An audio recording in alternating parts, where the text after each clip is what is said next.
Livonia. Here. Canisius. Here. Geneseo. Here. Groveland. Here. Lester. Here. Lima. Here. Livonia. Mount Morris. North Dansville. Here. Nunde. Here. Ashen. Here. Portage. Here. Sparta. Springwater. Here. West Sparta. Here. York. Here. I'd like to ask Lima Supervisor Jonathan Cates to lead us in the Pledge of Allegiance. I pledge allegiance to the flag of the United States of America and to the republic for which it stands, one nation, under God, indivisible, with liberty and justice for all. Had the meeting minutes of our last regular meeting, the 14th of January, for your consideration. Does anyone have any changes they wish to bring forward at this time? Hearing none, I look for a motion and a second. Motion to approve. Lester, second. We have a motion and a second. All those in favor? Aye. Opposed? None, they're carried. We have two public hearings this afternoon. I'd like to ask John Lockhart to come forward, please, and speak on the first public hearing. Thank you for that. This local law establishes an animal abuser registry in Livingston County. The law requires Livingston County residents who have been convicted of specific animal abuse laws to register with the Livingston County Sheriff's Office. The Sheriff's Office will maintain the registry, and the Sheriff's website will contain a link to the registry. The website will also contain links to other county animal abuser registries. The registry will be an online resource which will permit animal shelters, farms, pet sellers, and any other person to identify those who have been convicted of animal abuse and will aid in preventing animal abusers from gaining access to or possessing animals. The law identifies the convictions which qualify for the registry and establishes the process by which animal abusers must register with the Sheriff's Office, as well as the penalties for noncompliance. Thank you. Thank you, John.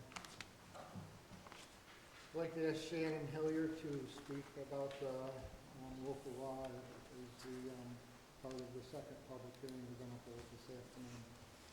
Thank you, Chairman. County Law, Section 215, requires the county to sell or lease county real property to only the highest bidder after public advertisement. This proposed local law would supersede the county law at the state level and permit the county to lease or sell county real property pursuant to a privately negotiated transaction that is approved by board resolution. A determination by the board that the property is not required for public use will still be needed, and the proposed law does not apply to parcels the county acquires via the tax foreclosure process. So that's a very formal explanation of what this proposed local law represents, and given the interest that this particular law has generated among the community, I thought it would be helpful to just kind of unpack what all that means and what it looks like in practice. So the heart of the issue really boils down to how the county is legally permitted to sell real estate that it owns, or how it can go about conveying some sort of interest in the real estate that it owns under existing state law. The answer to that question is simply, it boils down to how the county acquired title initially.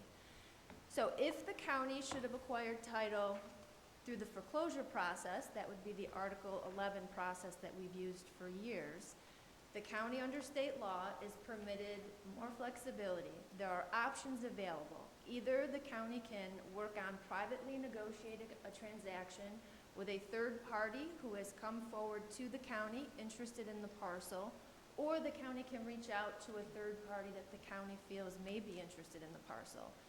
So when privately negotiated transaction is used, that's not an indication that it's a secret backdoor deal, but rather it's a deal that is just between the county and one individual, as opposed to being a transaction that was offered up to anyone interested, the full public.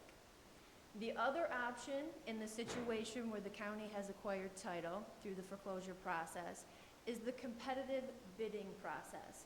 So that is where we hold title to a parcel of land, and we choose to publicly advertise that we're now interested in selling that parcel. So any third party among the public can come forward expressing their interest and offering their best bid to purchase the parcel. We commonly do this through a large tax auction every year, but sometimes there are parcels that are left behind for various title reasons. We want to clean up title or what have you. So with those parcels, we often issue an RFP, just seeking interested bidders separate from the tax auction. So in the instance of foreclosure situations where we've acquired title, we have flexibility. We have two options. When we acquire the parcel any other way, for instance, a third party gifts the title, gives the property to the county, or we purchase it just by simply issuing a purchase offer to a buyer who happens to have the property listed in the open market. Any other way that we get the title, state law is very restricted on how the county can dispose of it or provide a third party an interest in that parcel. The only way in that instance is to require a competitive bidding process where there is public advertising that the interest is out there for the taking, and we consider all proposals that come forward. There are instances where this just doesn't make sense, and it becomes a lot of red tape and a very long process, and really what's going on holds no value to the public in general. And I'm speaking mostly of the situation of an easement. A recent example last year was the town of Geneseo came to us and indicated that they were going to build a new town hall on Route 20A. And there was a need to have an easement that went across the adjacent county parcel so they could feed electric into the new structure. So in order to get around the requirements of state law, we had to pass a local law that allowed us to forego the public advertising, the competitive bid process to the easement in question, and just allow that easement to be conveyed directly to the town of Geneseo for their specific project purposes. That process was a 3-month-long process because that particular type of local law requires a permissive referendum on the back end. So it extends the local law process, an already cumbersome process, by 45 days. So lessons learned there, and prior to that, another easement situation that the county faced was a small business that opened on the back side of our Millennium Drive complex. In order to get clientele efficiently in and out of that business, they wanted an easement across the county parcel. So again, that's another example of a cumbersome process, just a simple easement, but it was 3 months to pass that local law. So all this local law does is it strips everything back, all the requirements in state law, and allows us the same flexibility that we have in the case of the foreclosed upon parcels. And I will tell you, whether this local law goes forward or not, no matter the process that's used to convey an interest in our real estate or completely just sell the piece of real estate, those measures are actionable items that this board needs to consider, and it's always done through a very public process. They become resolutions, they start at the committee level. If approved at the committee level, they move forward to the full board, and all those decisions, they happen in open session. So I think this particular local law, there was a lot of misunderstanding because of the title of the local law. This board certainly never acts in a way that's not transparent. I mean, we're in government, we know that's our responsibility, that's what we're tasked with, and those are the processes that we do truly use. So I just wanted to offer a more scaled back, simplified legal answer as to what this local law represents. Thank you, Shannon. We have both public hearings open now. We will allow public to come up and speak. There's a podium to my left where you can sign in. We are going to ask that your comments be limited to 3 minutes. With 2 public hearings, of course, you can speak 3 minutes on each one, but we will keep the public hearing open until the end of the meeting. But at this time, I'll ask if there's any member of the public wishing to speak on either public hearing, to please come forward to this podium at this time.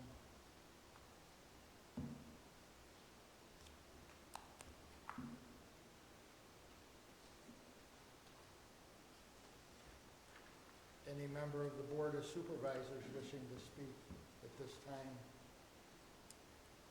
Chairman, I did receive a phone call regarding this, and they were all, it was a favorable phone call. One phone call was that we're accused of using this to sell a nursing home. Just the way perception is, so I think we need to bring it back into committee, rename it or change it or something like that. I just can't do it right now. We do have that option to leave the public hearing open at the end of this meeting and go back to committee with it. That is an option.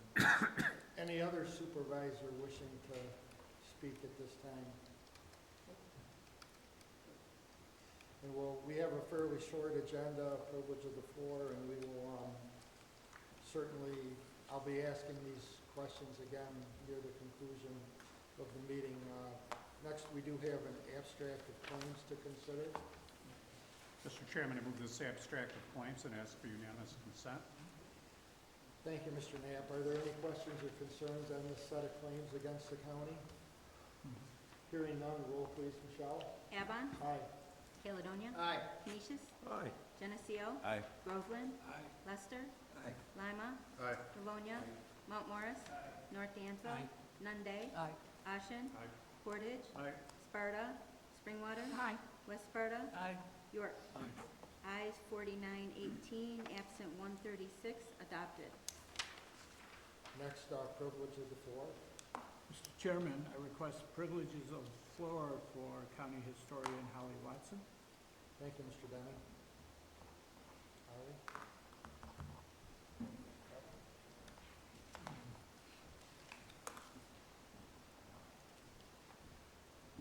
Good afternoon. Thank you for having me here, giving me a little chance to give you an update on my department. Thanks for the privilege to, and all the support from the board and the administration as well. For those, we have a lot of guests today. My name is Holly Watson, the county historian.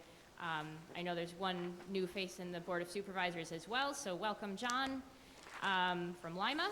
So the historian's office had another good, smooth year, successful, productive, thanks to all of your support. I have 3 signature projects I'd like to highlight today. So this one is similar to a project I did last year where we had a bunch of microfilmed newspapers. So these are newspapers shrunk down on a little reel of film that you can look through, historical newspapers. And to preserve those into the future, because that film is a physical piece of material, we wanted to get these digitized and out onto a website where the public and myself, everyone, can search them for names, for businesses, events in our communities. So this project this time was funded by ARPA money that was set aside for accessibility and preservation. And we did over 4 times, or almost 4 times as many pages digitized as we did in our last year's project. So these papers come from all across the county. We have Avon, Caledonia, Springwater, Nunde, Dansville, Geneseo, Mount Morris. And they cover all the towns. Even if your town didn't have a newspaper at the time, events from your town are published in these papers. So these are going up on a site called NewYorkStateHistoricNewspapers.org, where they're freely available 24/7. Anyone can search them. And this chunk of newspapers is more from the 20th century. So instead of being really ancient history, it's just somewhat ancient history. So we're rolling this signature project kind of into this year. From last year, we are still getting the digitized materials and getting them up on the website soon. So downstairs is another project of our office from this year. So right across from the HR department in that hallway, we had 2 long bulletin boards that weren't being used anymore. So we took the opportunity to pull together some of our favorite images from our archives of people doing various kinds of work. And you can't see too many of them in this because it's such a long panel. You'll have to go down there for yourself. Just check it out in the hallway on the first floor. But we have farming, we have law enforcement, cooking, parenting, making pottery and art, education. So it covers a whole lot of ground and highlights how our communities have developed over the last 200 some years, and the kind of work that it took to build them and make them what they are today. It also, obviously, we're still doing this kind of work. It may look a little bit different, but some of those threads, they necessarily go through our communities today, especially agriculture and some of those industries that you see pictured there.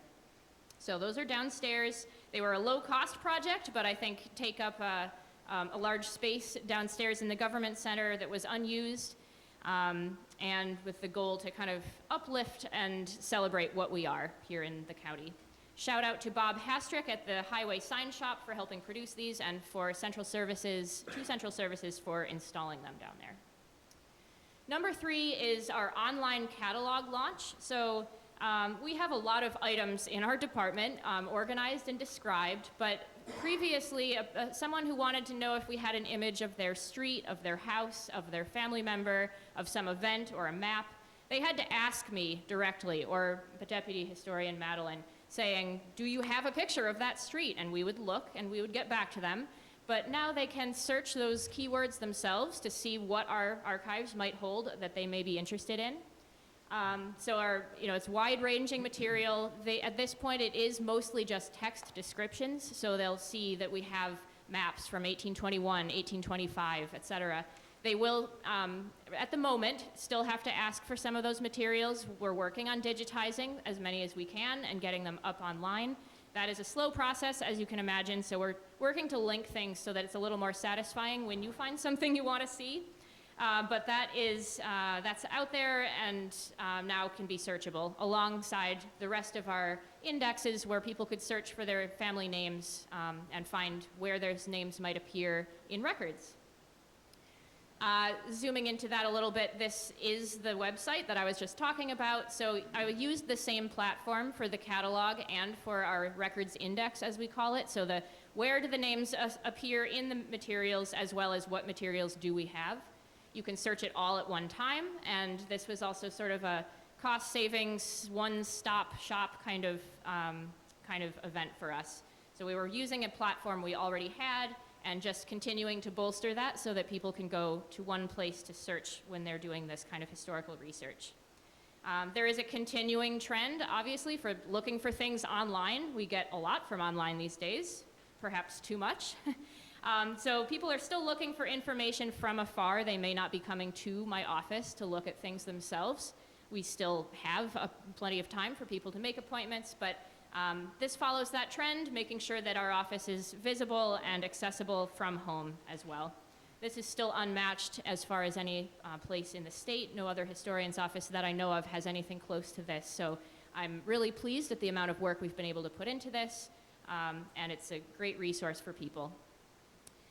Out in the community, not just in my office, I did spend quite a bit of time making new presentations, taking those programs around the county to people free of charge.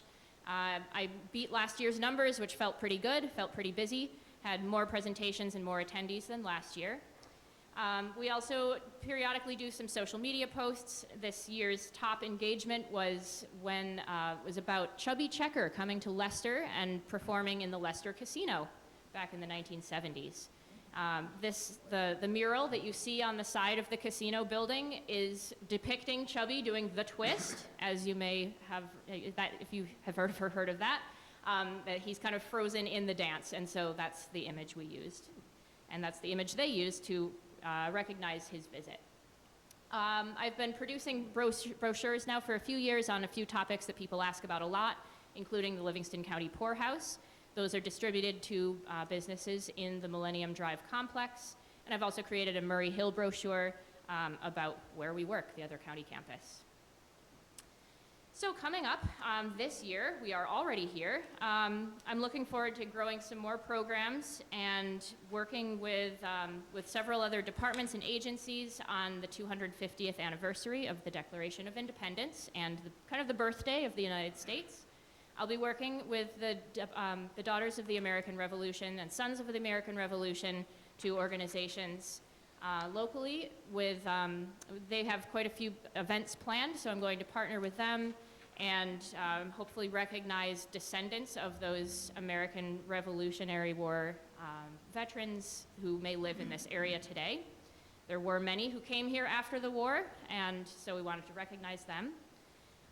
One other partnership that's already happening is the Board of Elections has their sticker contest, and we're going to integrate either 250 or 1776 to 2026 to recognize those 250 years. So more coming on that. We're also receiving some grant money from New York State to support projects related to the 250th, and I will be helping to make sure those funds get to the right place. Number two, we're going to launch those local newspapers. There's so many that it is bleeding into this coming year, so we're looking forward to getting those up and linking more digital items to the catalog so that, again, people can actually see the postcard that they saw described and they might want to actually check it out. We're going to be using a new digital platform called Preservica for that. And this one has been on my list for a bit, but we're sure it's happening this year, publishing the Murray Hill History book with former county historian Amy Alden. She's been working on this since her time through her time as county historian and continuing as she's been retired to get this out and into the public. So we're looking toward an April book launch for this, and with an open house and tours of Murray Hill campus as well. So I'm pleased to be continuing to invest energy into our current technologies, also looking to new ones to make our work better, more simple, cost-effective, and accessible to everyone. I'm always looking for ways to expand our public visibility and our reach, which as a small office can feel like a challenge, but I'm enjoying being out there, doing these presentations, trying to stay visible, and connecting people with their communities, the most important part of all. So happy to answer any questions you may have. All right. Thank you very much.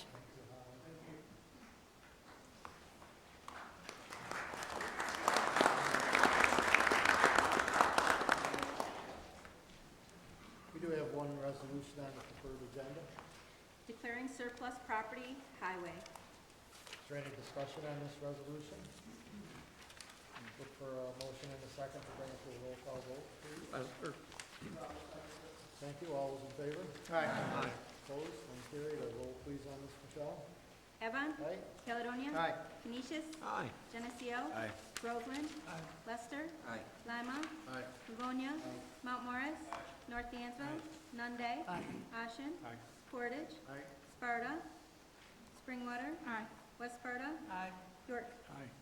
Ayes 4918, absent 136, adopted. Now some resolutions we're going to require separate roll call vote. Mr. Deming, authorizing the chairman of the Livingston County Board of Supervisors to sign the following contract for the Planning Department, Town of Leicester. Mr. Chairman, I move this resolution and ask for unanimous consent. Thank you, Mr. Deming. Are there any questions or concerns on this resolution?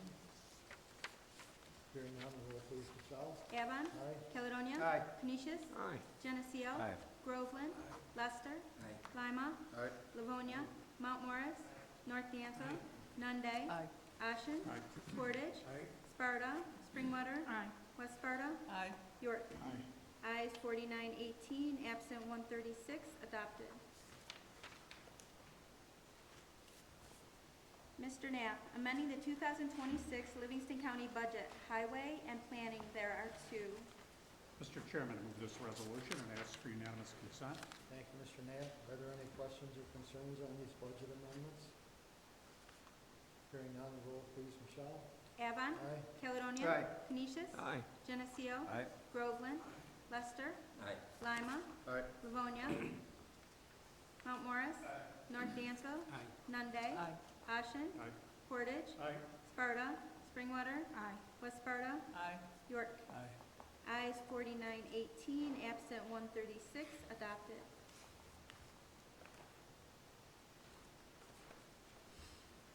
Authorizing the chairman of the Livingston County Board of Supervisors to sign the following contract for Livingston County, Catapult Executive Consulting.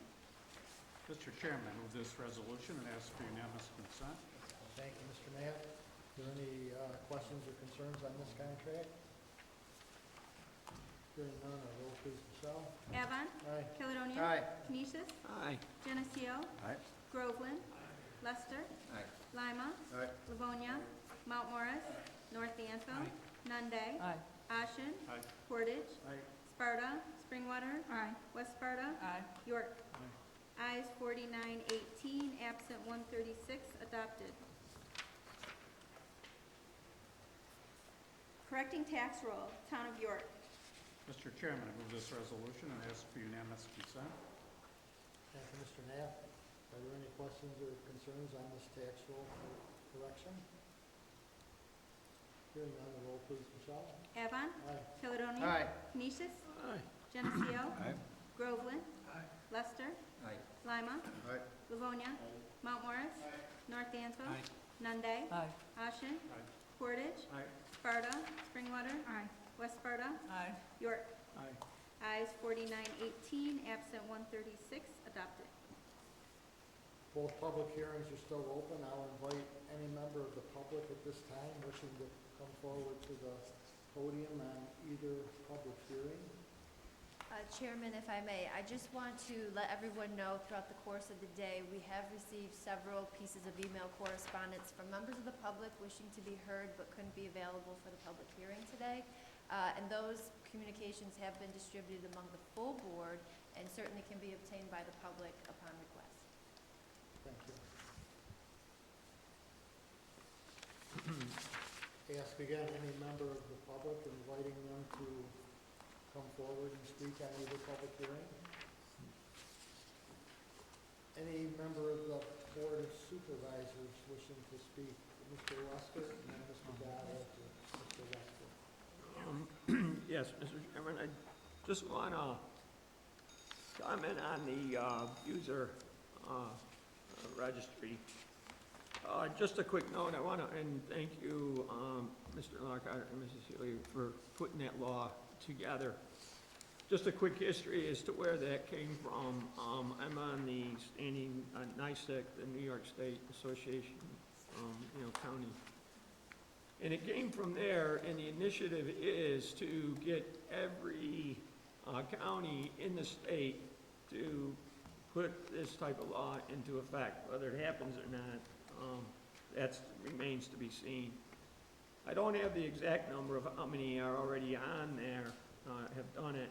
I will know in March when I go back to the NYSEC conference. So it's a New York State driven as well, and I brought it back to the county and to our committees, and there was full support, and I continue to ask the support from my fellow board supervisor members if they can. So, thank you. Thank you, Mr. Lester. Mr. Dodd? Mr. Chairman, I just had a couple of comments on local law number B.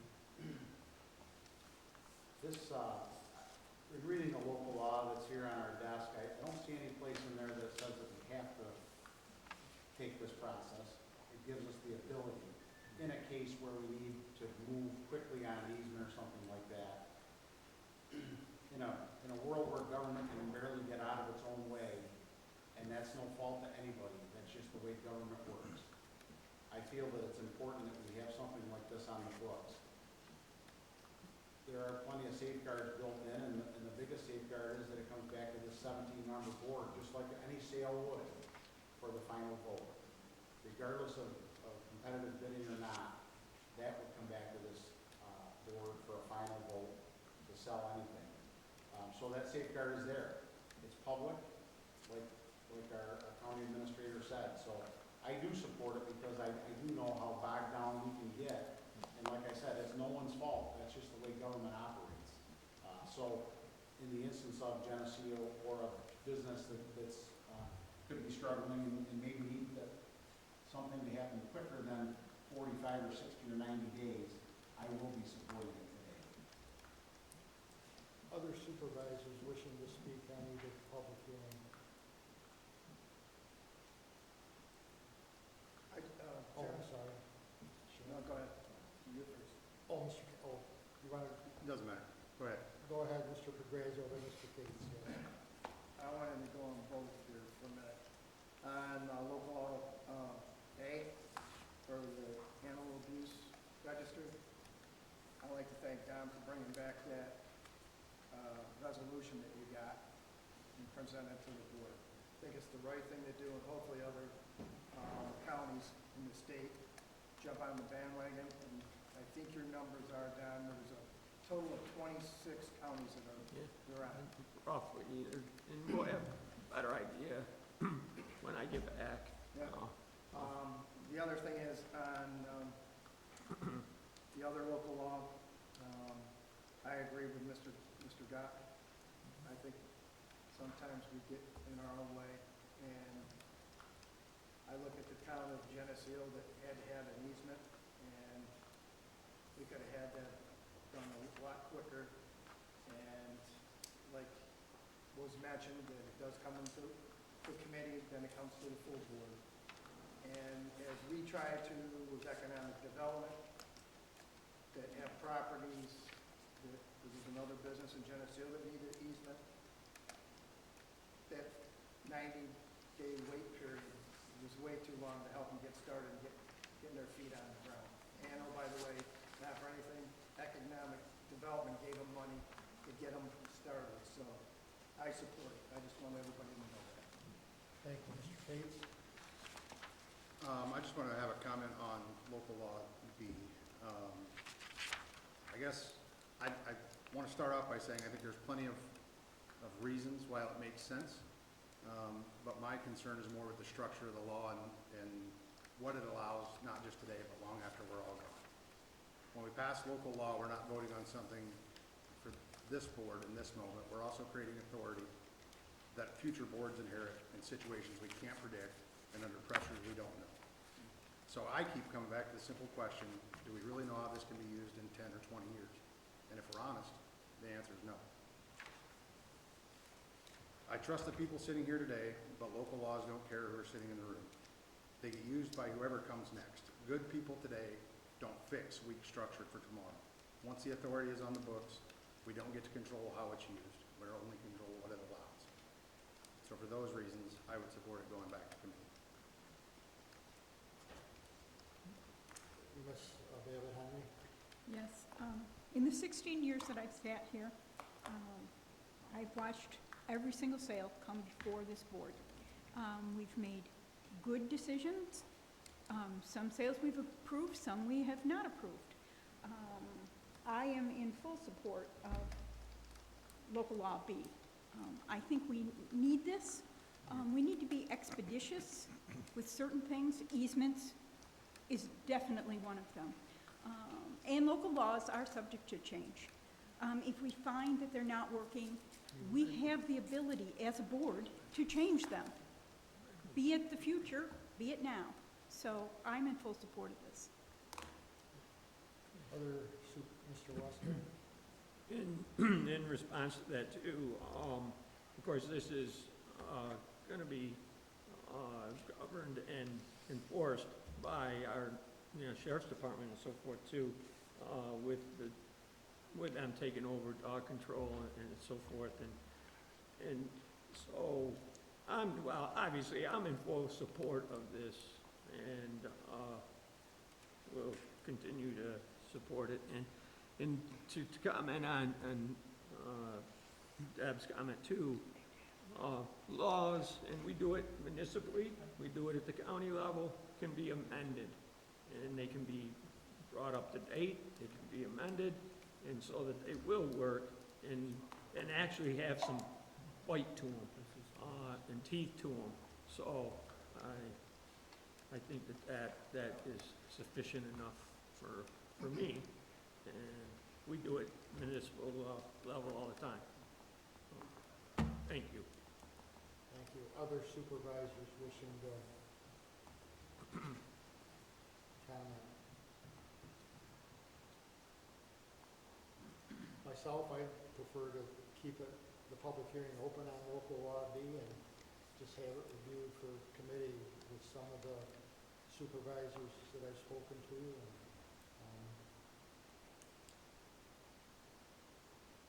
all three committees will be meeting in the next board meeting, have a chance to answer any questions, go through it thoroughly. And,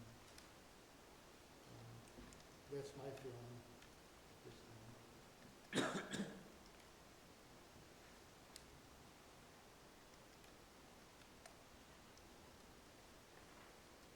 move forward and close the hearing on number A